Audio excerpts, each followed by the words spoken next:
Hello and welcome to the 12th and final episode of this season, focusing around Joe Pesci. Today we're talking about 1991's The Super. Stick around so you can hear our final review and rating of all 12 Joe Pesci films that we've covered this season. I'm Shay. And I'm Peter. And you're listening to Stellar Alignment.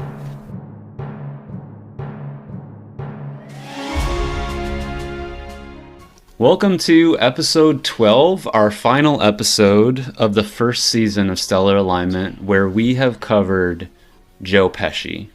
It's a little bittersweet, I feel like, our final episode today covering Mr. Pesci. It's been a pretty awesome ride, but excited to talk about his final film that we've chosen, which was The Super. The Super. 1991 comedy, rated R.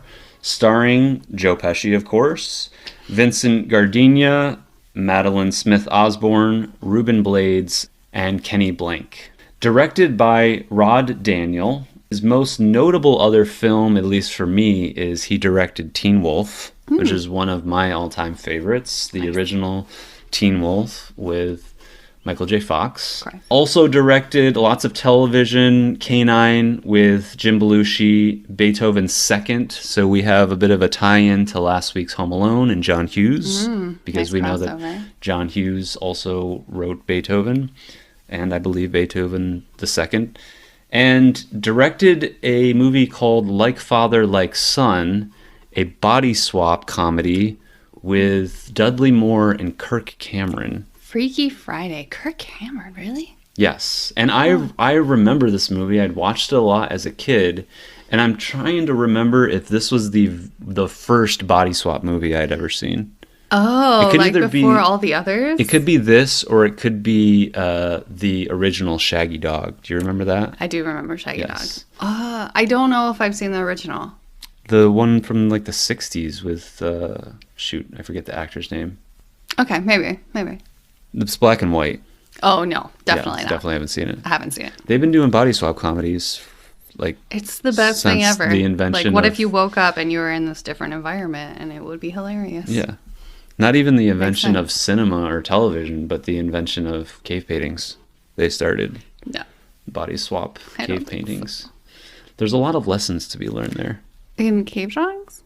Body swap. Body swap. comedies. Of course, Yeah. of course. Putting yourself in someone else's shoes, walking a mile.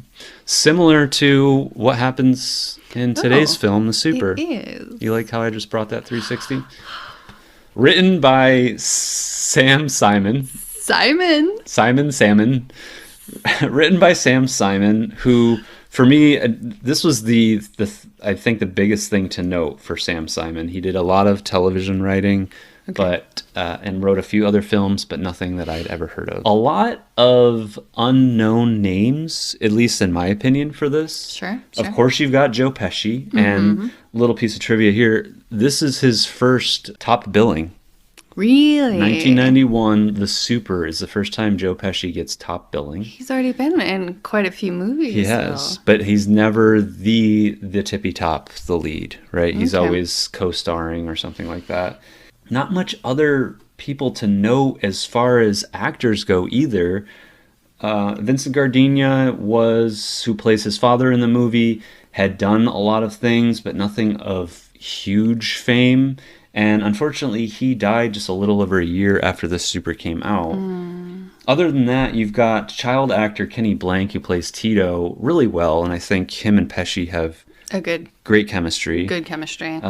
Only nomination for any type of award for The Super. Kenny Blank gets nominated for a Young Artist Award, but does not win that. The only other actor to know, I think, is Ruben Blades, who plays Marlon in the film.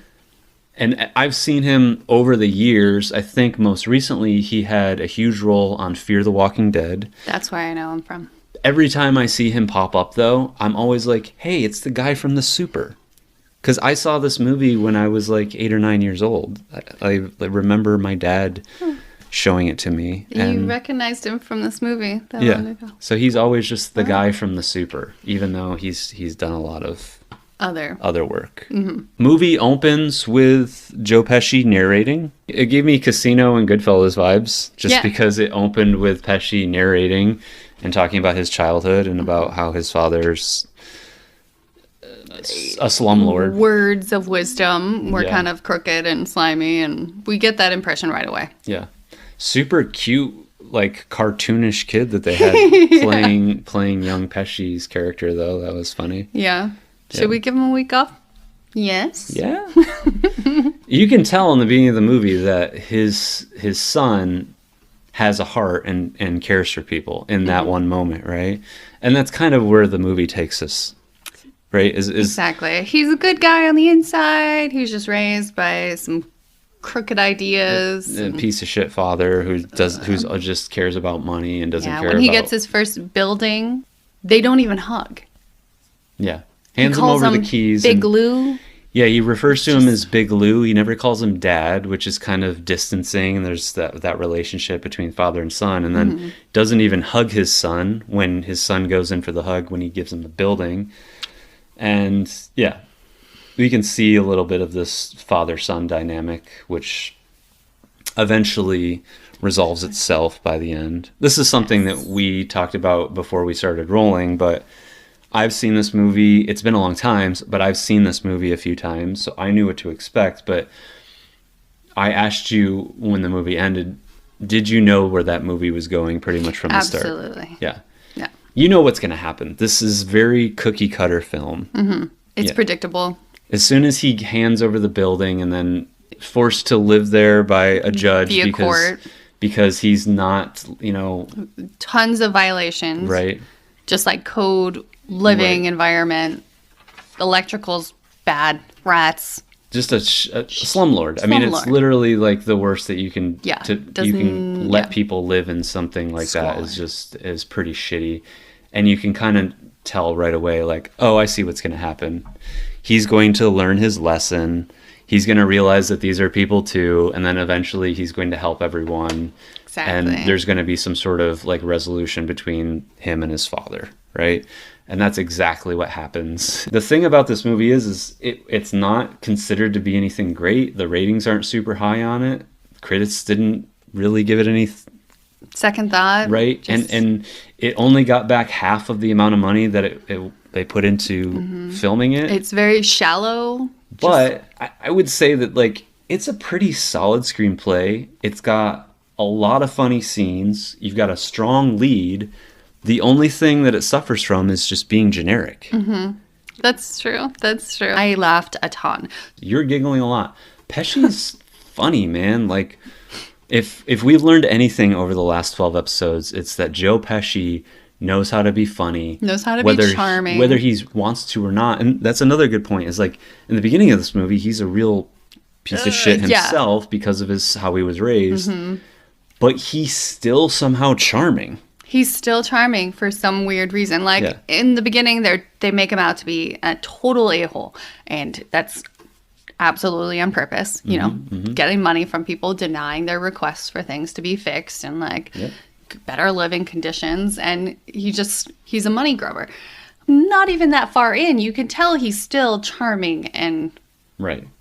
There's scenes with... likable. You still are on his side with him and the kid, played by Kenny Blank, where, you can see, like, he has a heart and he feels for this kid, and this kid doesn't get to have what he wants because he comes from a lower income family and everything. Like, you start to realize that, somewhere deep down inside this character is a good person. You can also tell that through his interaction with Marlon, played by Ruben Blades, and... some of the other tenants, that he kind of just wants to fit in and be part of the crew and part of the fun, but because again of his upbringing, he doesn't get to do that, and he feels like he has to put on this persona of this hard ass that's just there for the rent. You get to see the charm too when he interacts with the lawyer that has brought the case up against him, and how he flirts with her and what normally would be sexual harassment, and he still makes fun. Still some kind of charming. Like endearing somehow. Yeah, I don't know. Yeah.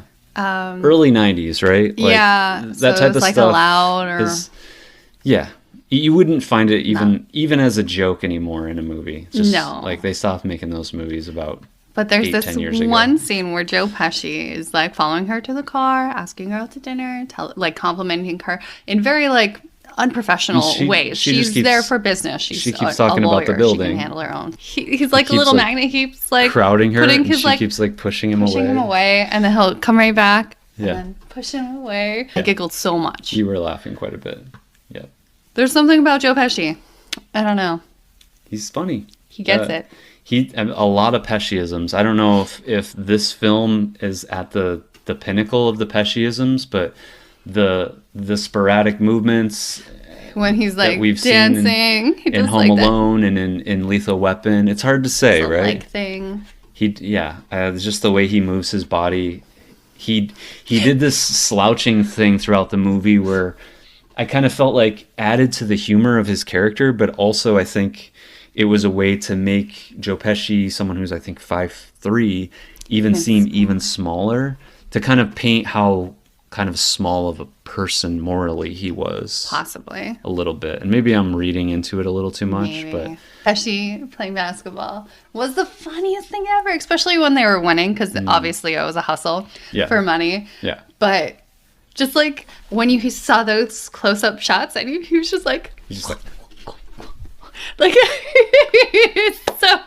He's just a very great Pesciism. He has a very animated body and animated movements, and I love it. Yeah, it's what makes the Leo Getz character in Lethal Weapon amazing. It adds to a little bit of the Harry character in Home Alone, for sure. Vinny and My Cousin Vinny a little bit. Even we saw it a little bit in With Honors. It's super funny to watch Joe Pesci be Joe Pesci. It's super great. He's a funny guy. But I will say that there was a decent amount of Joe Pesci being a different actor that he's worked with quite a bit. Oh, the face he was making? Was he doing a Robert De Niro impression? It seemed like he was doing... There's a lot of these moments where he's doing that cliched De Niro face with like the frown. Like, you think they were just hanging out a lot at this time, and he maybe. They're good friends. Him and Bobby. They're good buddies. De Niro. You do it better than I do. Thanks. Yeah. Look. These shoes. Which isn't even a De Niro quote. That's an impression of Paul Rudd doing an impression of Robert De Niro in Knocked Up. What? Yeah, with the scene. These shoes? Like, these shoes? These shoes? I don't know. That's all I can remember. Anyways, yeah, you know what's going to happen throughout the whole movie.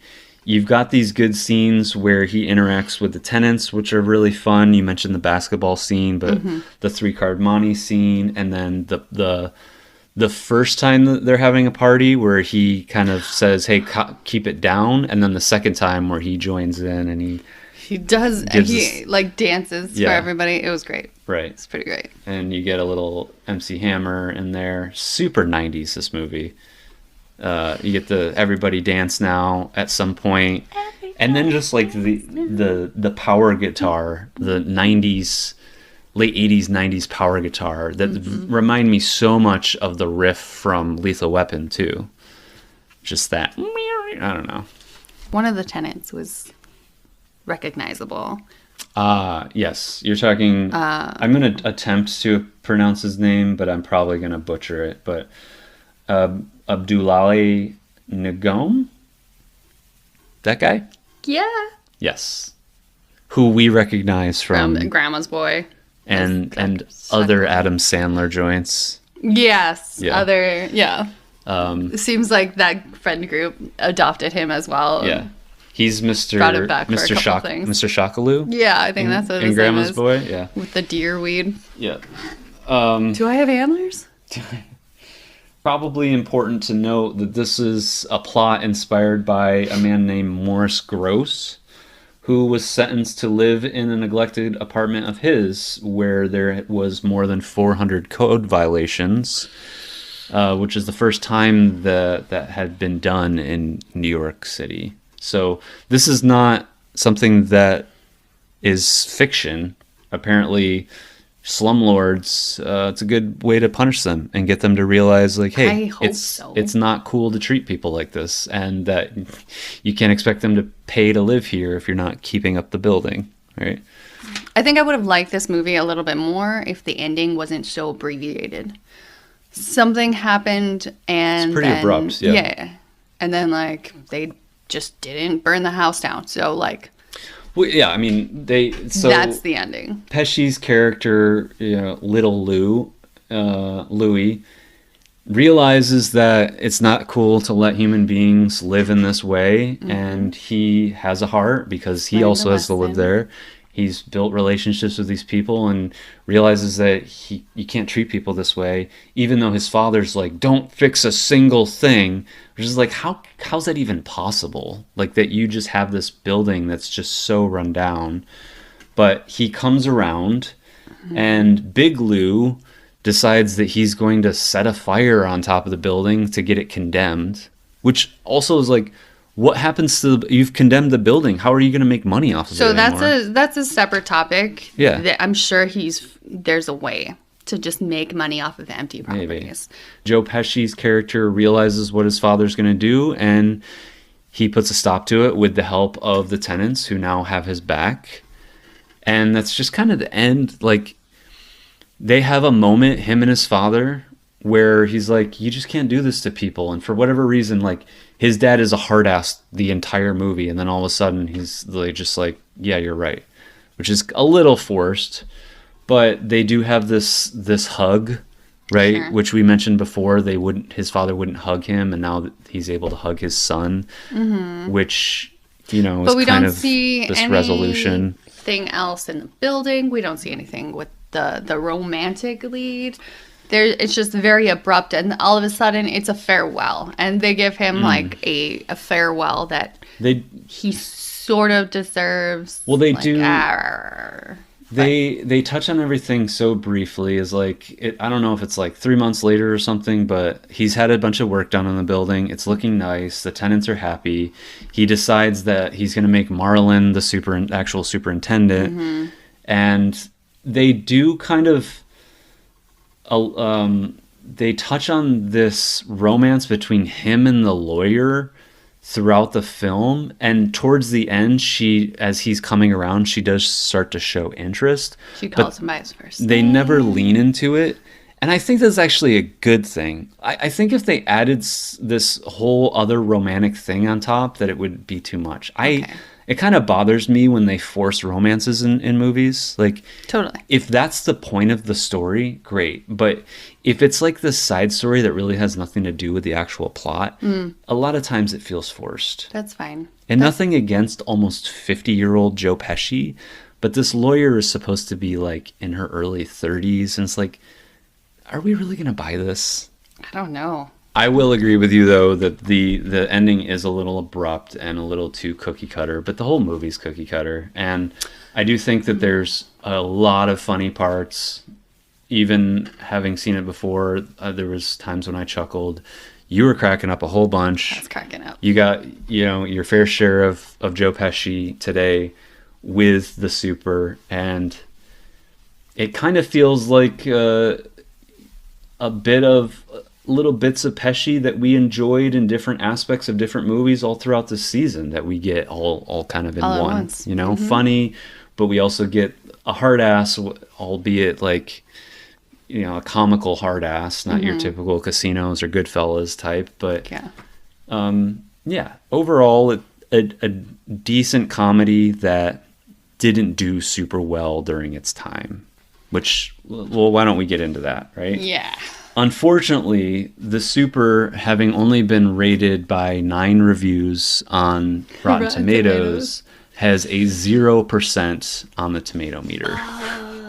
And the audience score is not much better. It's a 42, so a lot higher than you would expect with a 0% on the tomato meter. And then IMDb gives it a 5.6. Not the lowest that we've had during this season. I believe 8 Heads in a Duffel Bag received lower, but pretty low on the list. Pretty low on the list there. Why don't why don't we rate this final bitch? Why don't we rate this bitch? For Joe Pesci. And then let's also review the rest of our ratings. Let's review the whole season. Let's shuffle it up. I know there's some things that were a little out of place for me, personally. I did rearrange a little stuff. Yeah. So let's do the rating. What did you give today's movie, The Super? I gave it a 4. A 4. Out of 12. Okay. It is the 4th ranked from the bottom.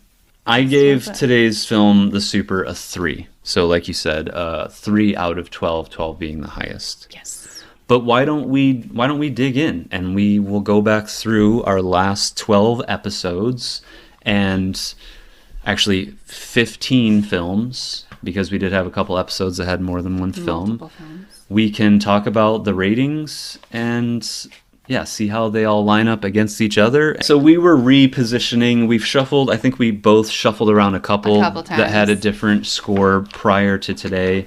And the way that we kind of looked at it is if I was on a deserted island and I could only watch one film, but it had to have Joe Pesci, what would it be? And then you kept increasing the list all the way up to 12 films, right? Yes. So that's how I've rated mine today.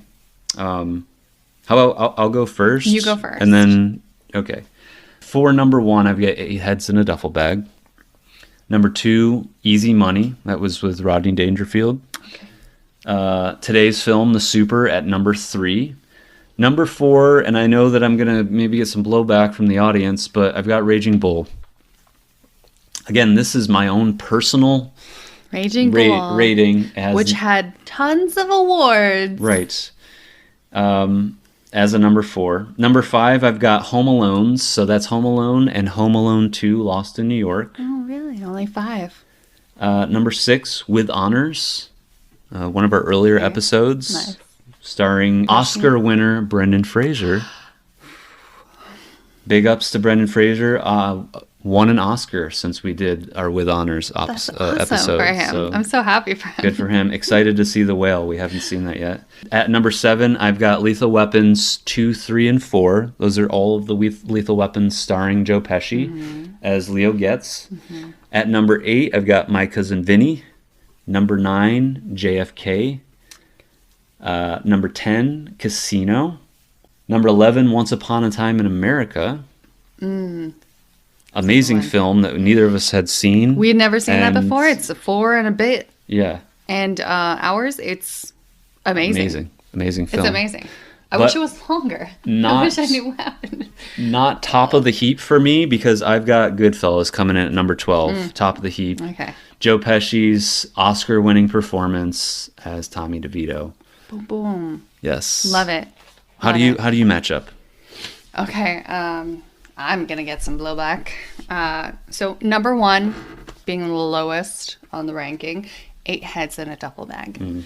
It just didn't hold up. This is, I think, my first time watching it, and it was all over the place. It didn't make a lot of sense. I didn't like the lead. I felt like Pesci could have been funnier if he were with different people. Better script. It definitely needed a better script. They needed a better script. They needed other people to bounce off of.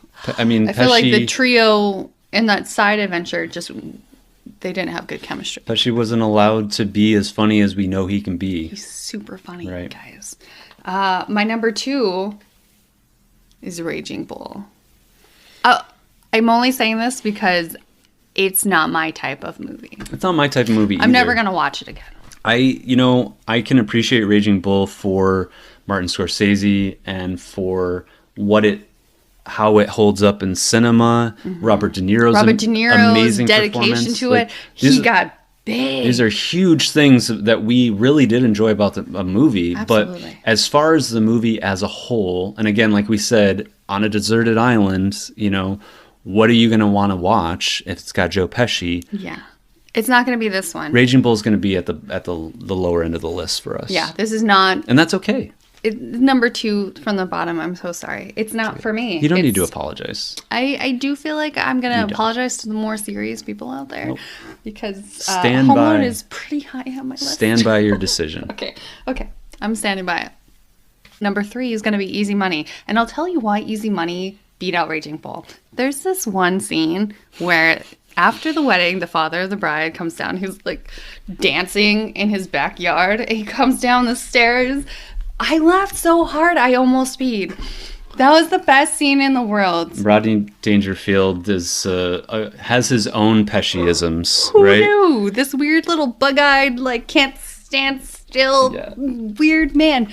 Loved it. I wonder, this is actually side note, but bizarre. I wonder if Pesci's time working with Rodney Dangerfield on this film gave Pesci kind of the fluidity to be kind of this physical comedian that maybe he wouldn't have done prior to this. I don't know, just speculating there, but there is a similarity you can see with when Rodney Dangerfield kind of puts his whole body on the line and does these crazy wild movements, and you can see the same thing with Pesci.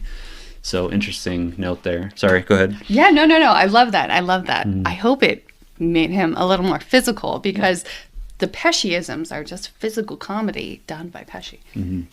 Okay, so number 4 is going to be The Super. Yep. I laughed. I giggled a bunch. Number 5 is going to be Lethal Weapons. Okay.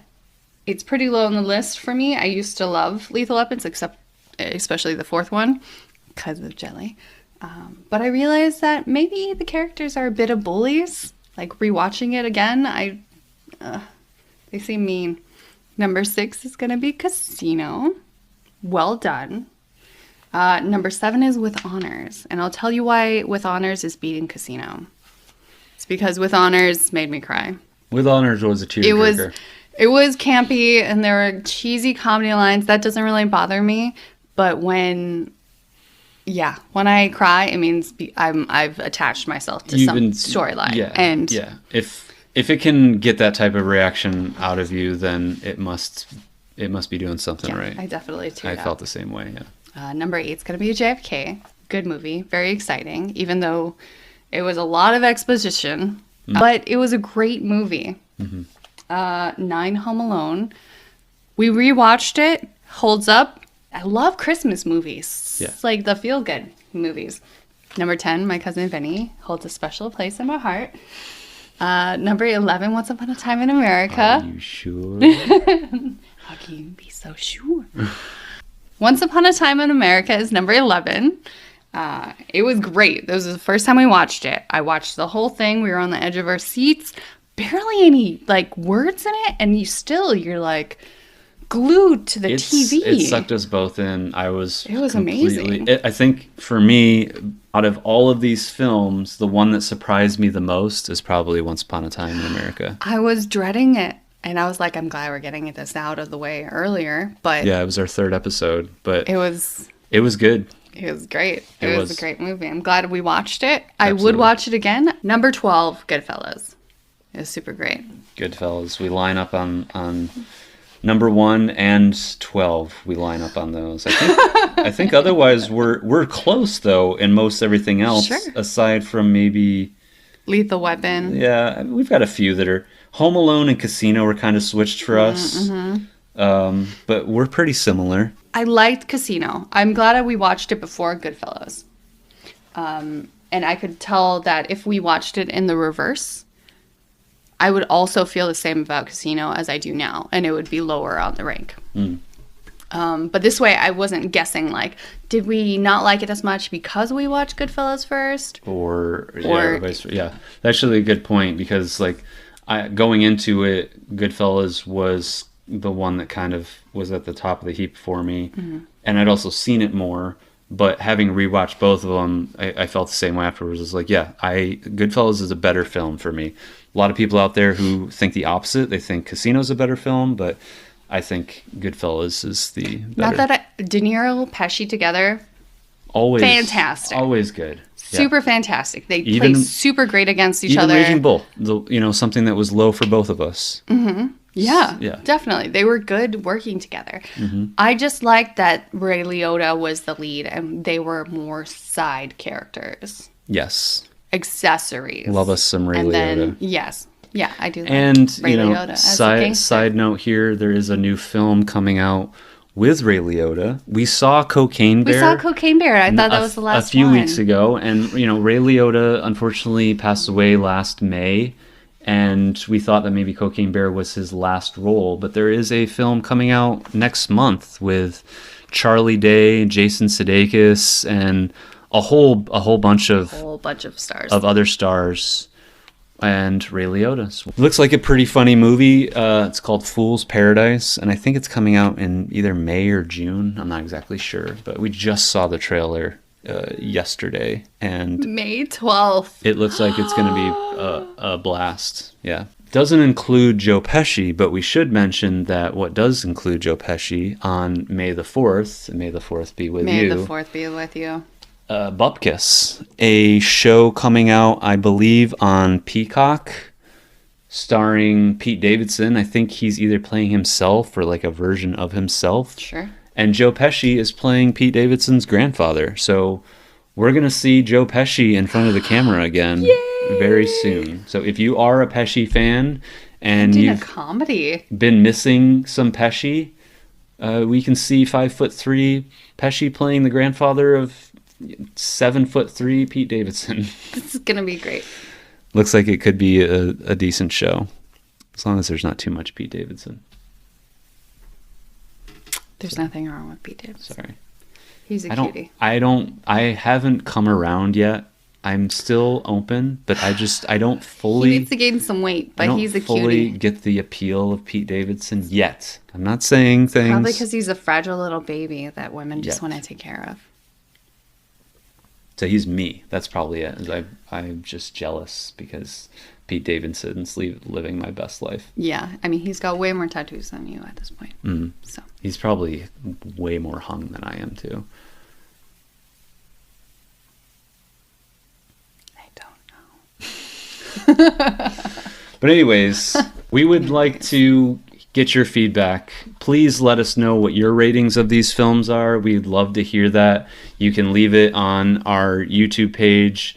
Hit us up on Instagram. We are on other social media, Facebook, Twitter, TikTok, all under at Stellar Alignment Podcast. Or check out our website, stellaralignmentpodcast.com. Yes. And leave us your feedback there. We'd like to hear your opinions on Joe Pesci's films. Absolutely. And also our episodes. Did you enjoy our episodes? Did you enjoy this season? Are you looking forward to another season? Did you like the breakdowns we did earlier in the season when we got super in depth, or do you like these shorter kind of bite-sized ones? Did you like it better when we were in the car? We kind of played around with the format a bunch over a 12-episode run, but we're still trying to figure this out, and we're still trying to figure out what we're going to do next for season 2. Yeah, we're still open to ideas. Mm-hmm. Either another season kind of like this where we're following an actor. Perhaps we should play a little bit of a game of 6 degrees of separation and follow actor to movie to different actor to different movie. We were thinking of something like that. It could be fun. Could be fun. Yeah. Instead of focusing on one, just kind of use as a jumping off point to the next one. Yeah. And movies we haven't seen before. If you guys want to open our eyes to certain films, we would love that. Especially since you know what our type of movie is at this point. But also, I'd love to be surprised, just like we were with Once Upon a Time in America. Cool. We've got a few suggestions. We've had a Steve Buscemi thrown out there, Meryl Streep. We're not really sure. We wanted to keep it less of a super well-known star. Of course, people know Joe Pesci, but the show was created based off of this Joe Pesci idea. Exactly. And now we're kind of trying to see, like, where should we go next? What else should we do? Like some hidden gem that we and possibly other people haven't, like, discovered yet. Mm-hmm. If you think you have something, like, slightly underground that you want to get out there, they have a lot of movies, but they haven't made it to that A, B top list. Yeah. Maybe underappreciated. Or hidden, or even foreign films. I'm down for foreign films. I enjoy reading and I enjoy watching movies. I don't necessarily like doing them together, but I am not opposed to it either. You're just limiting yourself. You're putting yourself in a box. I like to have just one form of media at once. But anyways, let us know what you think. You can hit us up anywhere. We do want to say thank you. We have not picked a date yet for when we're going to begin season 2. So just be on the lookout. We will keep everyone up to date on social media, Instagram mostly. We'll continue to try to do little bite-sized reviews on new movies that we go see when we get the chance. There's so many new movies coming out. But we're only 2 people, so doing this podcast takes up a lot of our time. And we want to take a little bit of a break before we can get into the next season. Yeah. So we can, give it its attention that it deserves. Absolutely. Right. Thanks for joining us for season 1, where we dive deep, way deeper than you would have ever expected, into Joe Pesci's films. We hope you liked it. We love doing it. And we love Joe Pesci. Oh. Was that not what we were going to say? And we love Joe Pesci. And we love Joe Pesci. And we would love to do this again. So hope to see you guys soon. And until then, bye. Bye.